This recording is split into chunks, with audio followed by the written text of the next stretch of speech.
이제 토론 시간 되겠습니다.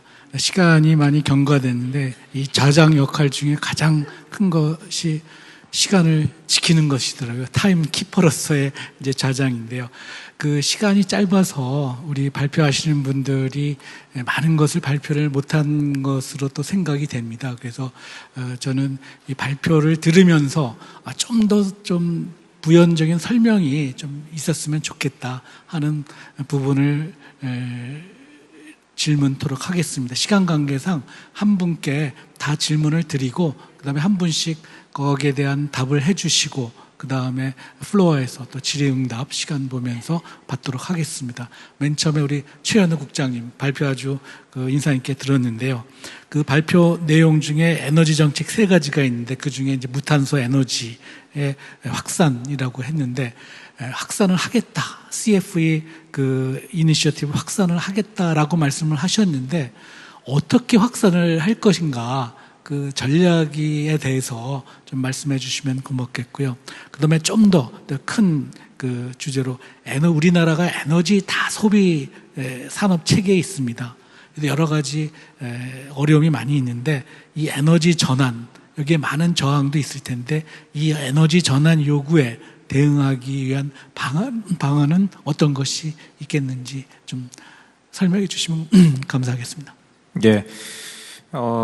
두 가지 질문 주셨는데요. 이제 첫 번째 이 CFE 확산에 대해서 이제 말씀을 하셨고, 이제 두 번째는 이제 에너지 전환의 이제 산업체들의 이제 대응에 대해서 질문을 던지신 것 같습니다. 우선 첫 번째 이제 CFE 확산에 대해서 한번 말씀을 한번 드리겠습니다. 요번 COP28에서 우리가 재생에너지 3배, 그 다음에 효율 2배와 함께 원전의 이제 3배에 대한 논의도 있었습니다. 그리고 일부 국가들은 거기에 대한 컨센서스를 잃었고요. 그래서 지금 카본 프리 에너지에 대한 사실 수요는 한국뿐만이 아니라고 생각을 합니다. 많은 나라들이 예를 들어서 일본 같은 경우는 이제 GX 리그라고 해서 자기네들이 무탄소 에너지를 확대하기 위한 그런 이니셔티브를 가지고 있고요. 특히 일본은 현재 IPF 협상을 통해서 ICEI라고 해서 IPF 클린 일렉트리시티 이니셔티브라는 걸 제안을 한 바 있습니다. 너무나 한국의 클린 에너지 이니셔티브하고 똑같습니다. 또한 미국 같은 경우는 시바라고 해서 클린 에너지 바이어스 어소시에이션이 추구하는 카본 프리 에너지와 똑같거든요.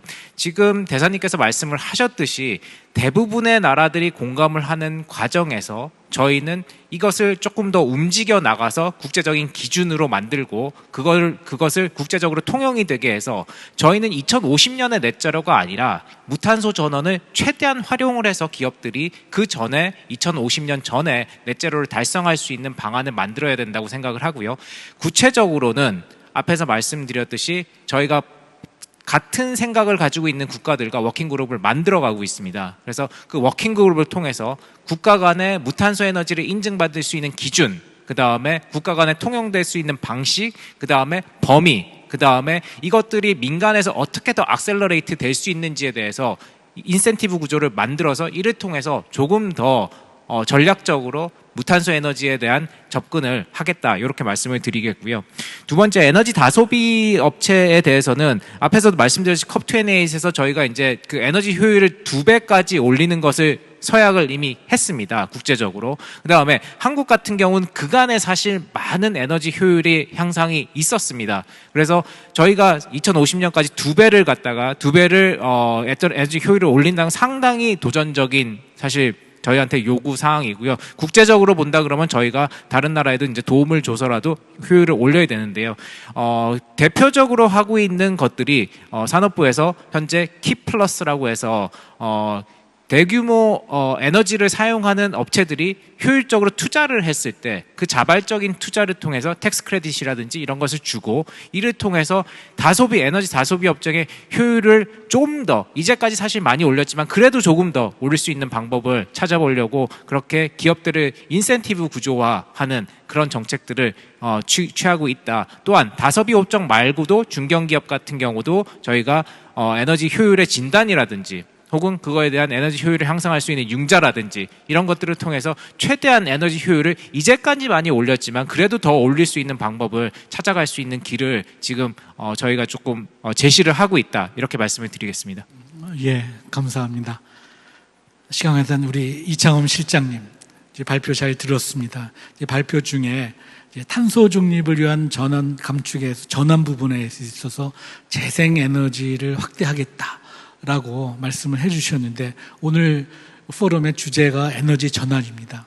이 재생 에너지 확대를 위한 우리 환경부의 추진 과제 및 현황은 어떻고, 또 이 탄소 중립을 달성하기 위한 각 부처 올해 특히 주목해야 할 중점 추진 과제는 무엇인지를 아울러서 설명해 주시면 고맙겠습니다.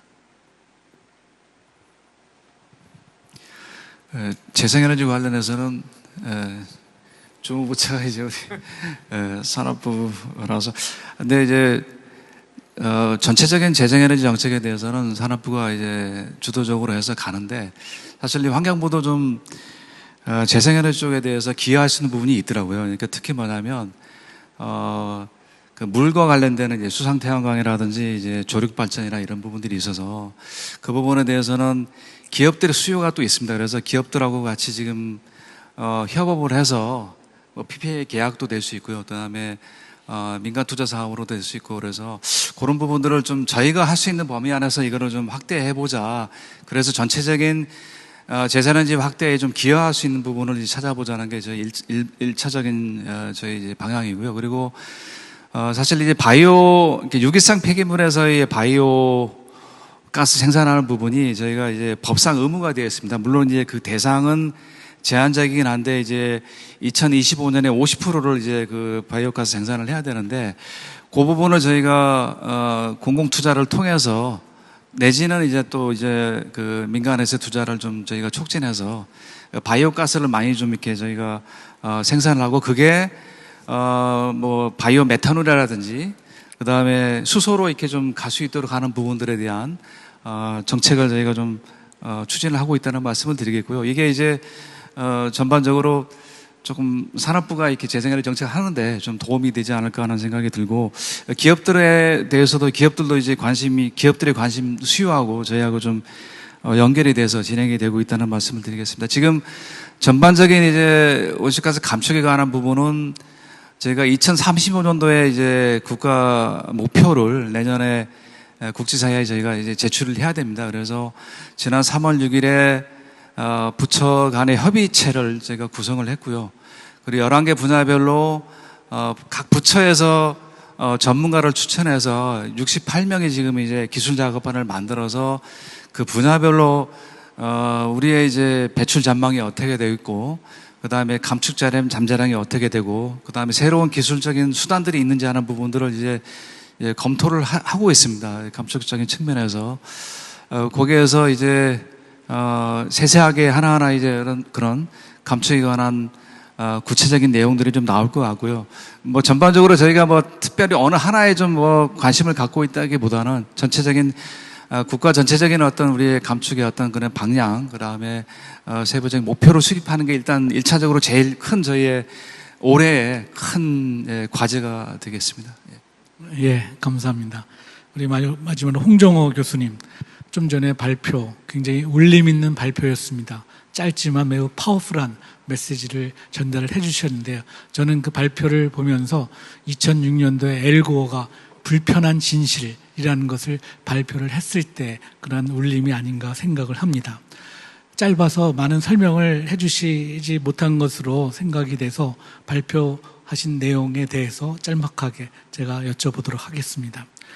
현재 기업들이 당면한 최대 과제는 아리백하고 스콥3 협력업체의 탄소 감축이라고 합니다. 발표 자료에도 있었는데요.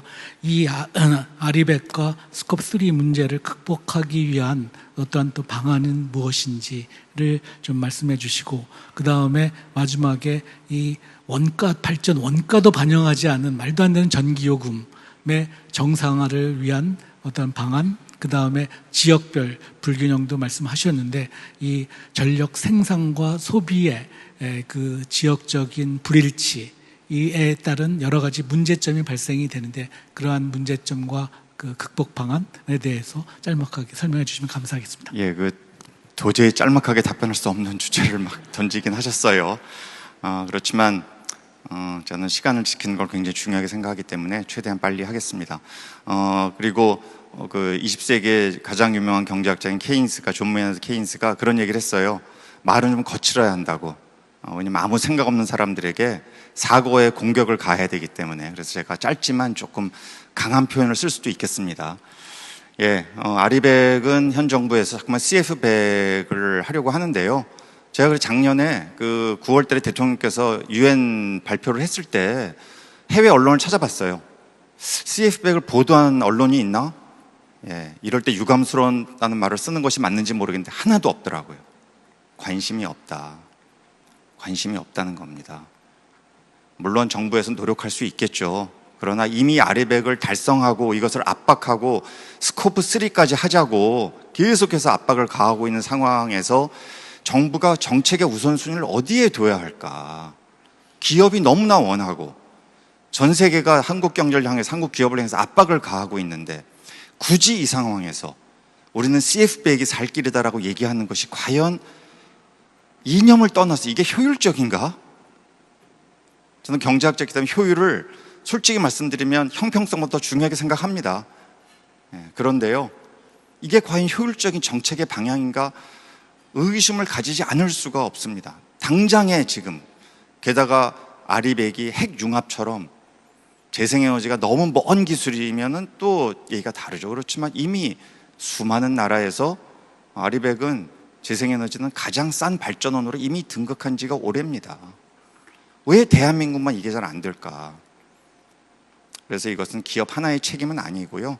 결국은 정치권과 정부와 일부 언론과 궁극적으로는 왠지 재생에너지 하면 싫고 두렵고 꺼림직하게 생각하는 적지 않은 국민들이 계신 거, 이런 것들이 궁극적인 이유가 되겠죠. 그러나 더 이상 이렇게 지지부진할 수는 없다. 정말 정부가 영국이나 독일이나 덴마크나 아주 빠른 시간 동안에 재생에너지를 확산시킨 국가들이 사용했던 정책들이 다 일관되게 있습니다. 얼마나 공무원들이 똑똑하세요. 그러니까 잘 참고하셔서 이런 정책들을 좀 적극 수용해서 속도감 있게, 정말 기업이 필요로 하는, 시민단체가 필요로 하는 게 아닙니다. 우리나라 산업계가, 우리나라 제조업이 필요로 하고 간절히 소망하는 재생에너지 공급에 좀 힘을 써줘야 되겠다라는 말씀을 드리고요. 이제 여기에 선결 조건이 시장 개혁과 요금 구조 개혁인데요. 너무나 갈 길이 멀고, 이것은 지난 정부, 현 정부 가릴 것 없이 요금을 정상화시키면 정권을 빼앗긴다고 생각하더라고요, 정치인들이. 직접 들은 얘기입니다. 요금을 올리면 너무 국민들이 싫어하시기 때문에 정권이 날아간다. 이런 정신 상태로는 대한민국은 발전할 수 없다. 우리나라의 전력 시장이나 가스 요금 시장만큼 이렇게 후진적인, 완전히 개방돼 있고 완벽하게 선진국으로 진입한 국가에서 에너지 시장만은 이렇게 정부가 여러 가지 이유로 컨트롤을 해가면서 전혀 효율성을 발휘하지 못하게 만들고 여기에 각종 이유를 갖다 대는 이 상황은 너무나 비극적이고요. 이게 계속된다면 그 어떤 정부의 인위적인 노력도 백약무효하다고 봅니다. 정말 제발 요금 구조에 기재부하고 산자부 손 좀 떼면 좋겠어요. 떼고 독립적인 규제기구 만들어서 소비자 보호하고, 요금 구조가 효율적인지 형평성에 맞는지, 지역 차등 요금제는 왜 빨리 해야 되는 것인지, 이런 거 좀 전문가들 모아서 할 수 있게끔, 모든 나라들이 다 그렇게 하고 있는데 대한민국의 에너지 시장 구조는 멕시코나 베네수엘라 수준입니다. 너무 안타깝고요. 이런 것들을 빨리 좀 정말 유능하고 비전 있는 그런 인물들이 나와서 대한민국의 말만 기후변화, 탈탄소 얘기하는 게 아니고 실질적인 정책의 변화가 있는 나라가 되면 참으로 좋겠습니다. 감사합니다. 예, 감사합니다. 홍 교수님. 지금 우리 주최 측에 대해서 어떻게 플로어에서 질의응답을 좀 받아야 될 것 같은데요. 우리 시간이 부족하더라도 한두 번 받도록 하겠습니다. 가장 먼저 손두신 뭐 모자 쓰신 분 성함 좀 말씀해 주시고 어느 분한테 질문하겠다. 네, 안녕하세요. 제 이름은 진원석이고요. 최연우 산자부 계신 분한테 질문을 드리는데 아까 홍종호 교수님께서 언급하셨던 것 중에 지금 삼척에 화력 발전소가 지어졌거든요. 최근에 지금 무탄소 이야기하시고 클린 에너지 정책 이야기를 막 하시면서 왜 화력 발전소를 지어야 하시는지 좀 그 이야기를 좀 들려주시면 좋겠습니다. 시간이 조금 아쉽습니다. 우선 지금 진원석 선생님 말씀하신 것부터 말씀을 드리겠습니다.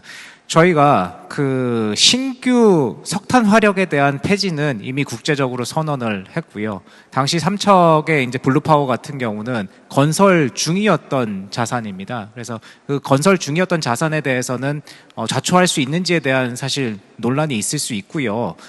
그 때문에 삼척 블루파워는 이제 올해부터 오퍼레이션 들어가는 그런 상황이라고 이제 말씀을 드리고요.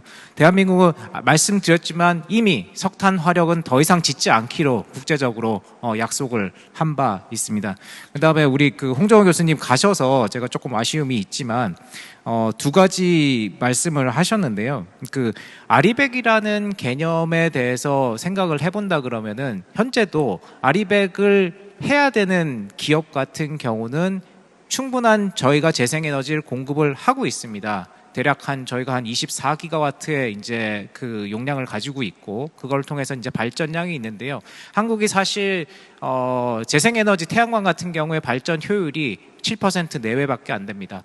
이게 유럽 같은 경우 11%, 12%, 그다음에 13%, 14% 정도까지 나오고 거의 20% 근접할 수도 있지만 저희가 취약한 거는 사실입니다. 저희가 해가 뜨는 시간이라든지 일조량이라든지 이런 게 사실 취약하지만 그래도 과거에 이제 저희가 OECD 중에서는 가장 많은 태양광을 갖다가 네 번째로 지금 저희가 전개를 한 상황이고요. 그래서 열심히 하고는 있습니다. 근데 아리백의 초점을 한번 생각을 해본다면요. 아리백의 첫 번째 정신은 추가성입니다. 추가성이란 민간이 자발적으로 재생에너지에 투자를 해서 재생에너지의 확대를 앞당기고자 하는 것이 아리백의 정신이거든요. 그래서 정부도 물론 노력을 하고 있습니다. 그래서 정부가 이때까지 깔아놓은 재생에너지에 대해서는 사실 녹색 프리미엄이라든지 PPA라든지 여러 가지를 개방을 통해서 기업들이 활용을 할 수 있도록 되어 있고요. 물론 그것이 물론 가격은 올라가겠죠. 활용하는 기업의 가격은 올라가겠지만 정말 필요하다면은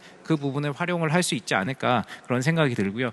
CFE와 관련해서는 말씀을 드릴 수 있는 게 앞에서도 설명을 했지만 카본 프리 에너지 이니셔티브는 저희가 장명을 했습니다. 대한민국이 장명을 했습니다. 하지만 그와 똑같은 생각을 너무나 많이 하고 있습니다. 앞에서 설명을 드렸지만 일본은 IPEF 클린 에너지 클린 일렉트리시티 이니셔티브를 제안을 했고요. 너무나 똑같은 이야기고요. 그다음에 미국 같은 경우 그를 위해서 GX를 만들었고요.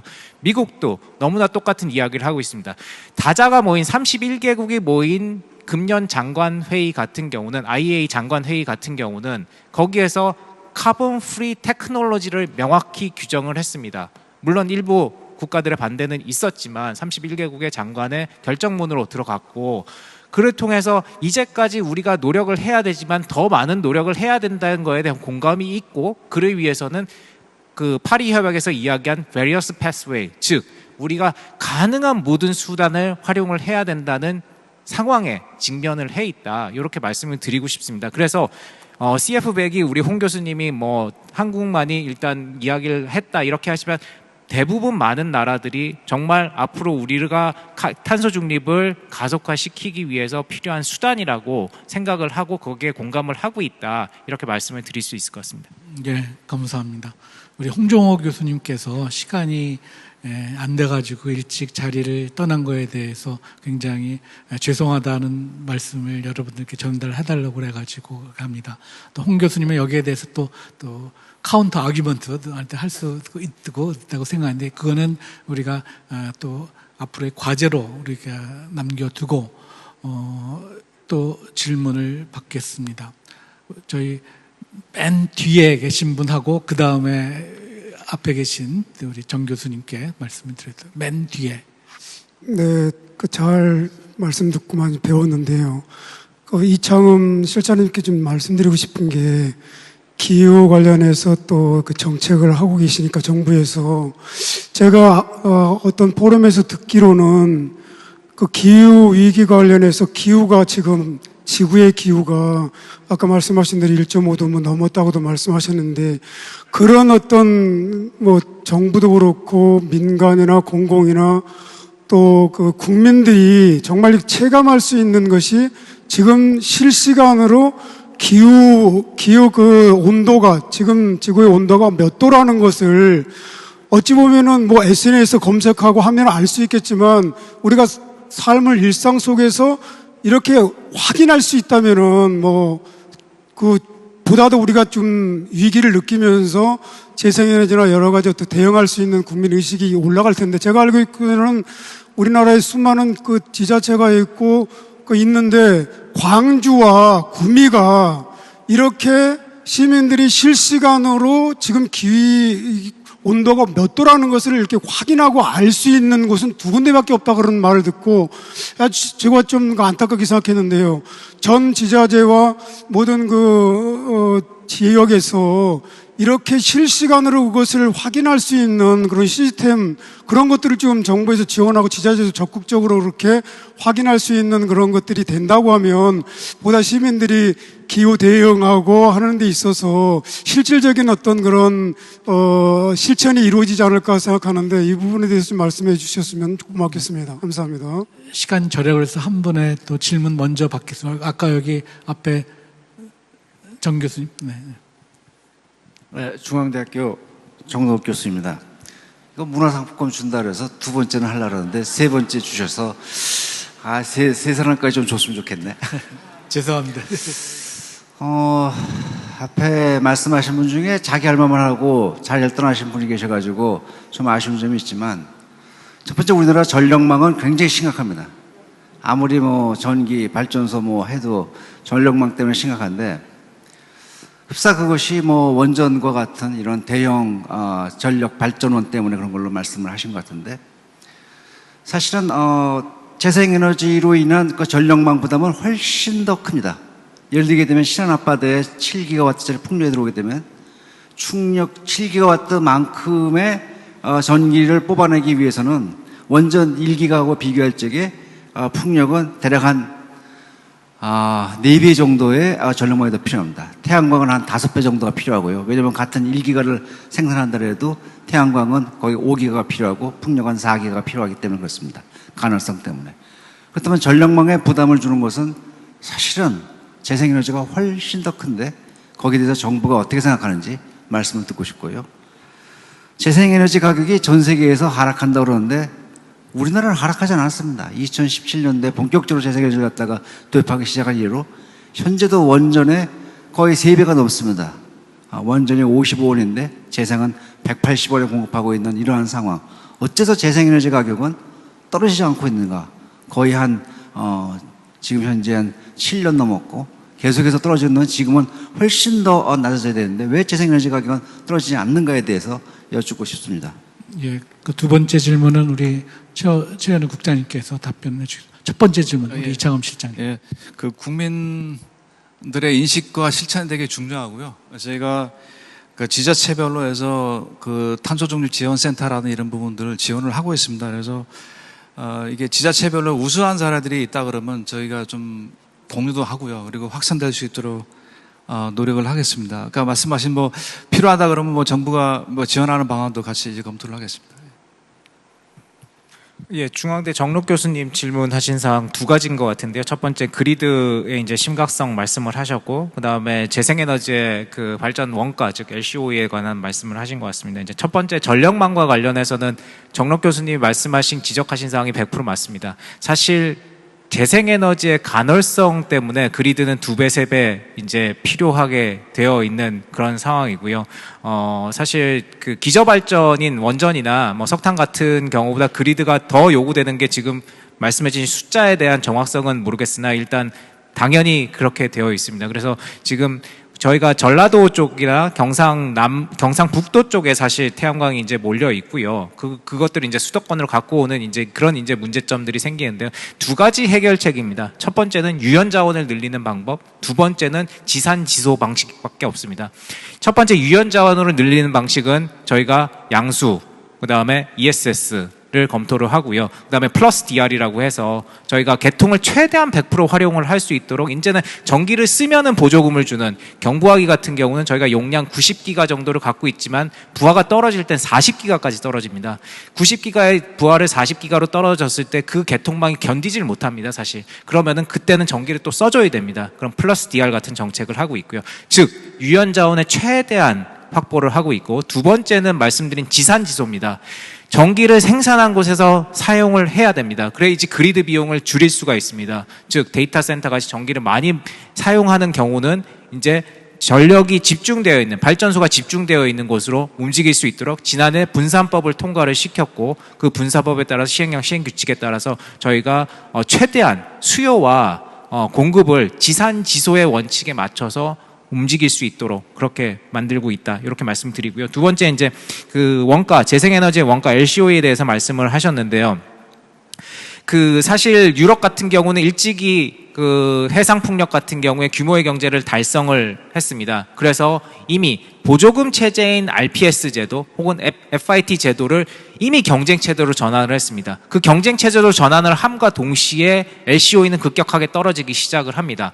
한국은 이제까지 저희가 RPS 제도를 한 20년 정도 운용을 해왔고요. 이제는 재생에너지 시장이 성숙돼서 경쟁 시장으로 바뀌어야 되는 그런 상황이고요. 재생에너지끼리 경쟁을 하고 태양광은 태양광끼리 좀 더 싼 발전이 나와서 발전에 기여를 할 수 있고, 풍력은 풍력끼리 경쟁을 해서 좀 더 싼 발전에 기여를 할 수 있는 그런 경쟁 체제가 만들어져야 되고요.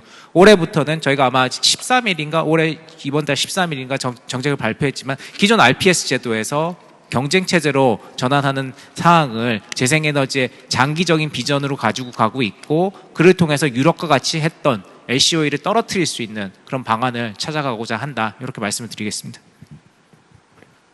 예, 답변 감사합니다. 마지막으로 한번 저 왼쪽 편에 맨 벽편에 맨 뒤에 계신 분 하고 나머지는 어떻게 좀 우리 주최 측에서 우리 인터넷 메일을 받아가지고 또 이렇게 하도록 하는 걸로 해주시면 예. 감사하겠습니다. 제가 이제 원룸 오피스텔에서 이제 제 사무실을 운영하고 있는데요. 이제 오피스텔 이제 보면은 제가 생수병을 벌크로 이렇게 주문해 놓은 거 보면 전 깜짝깜짝 놀랍니다.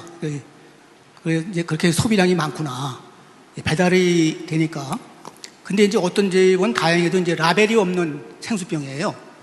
그래서 이제 라벨이 없는 생수병이 오는 건, 그걸 만든 것은 참 획기적이다, 저는 그런 생각합니다. 그래서 그런 우리가 체감할 수 있는 정책, 예를 들면 횡단보도 건너갈 때 그늘 막을 우산처럼 만들잖아요. 굉장히 좋은 정책이다. 근데 그거를 지방자치단체에서는 그걸 오픈하는 시기를 딱 정해놨어요. 그건 무식한 행동이다. 왜냐하면 날이 더우면 트는 거거든요. 여는 거거든요. 그래서 항의했더니 열어주더라. 그래서 이제 좀 그런 신축성을 발휘해서 체감할 수 있는 작은 정책을 폈으면 좋겠다. 그래서 이제 마지막으로 이제 라벨 달린 음료수병은 그거를 짜는 게, 여는 게 굉장히 힘들어요. 예를 들면 코카콜라나 펩시콜라는 라벨이 작습니다. 그래서 금방 뜯어요. 근데 다른 국산 병은 예를 들어서 옥수수 음료수 하면, 옥수수차 하면은 전체가 그 비닐 라벨이 붙어 있어요. 절대 손으로 못 뜯습니다, 그거는. 손으로 뜯으면요, 이렇게 나사형으로 돌려서 뜯어야 돼요.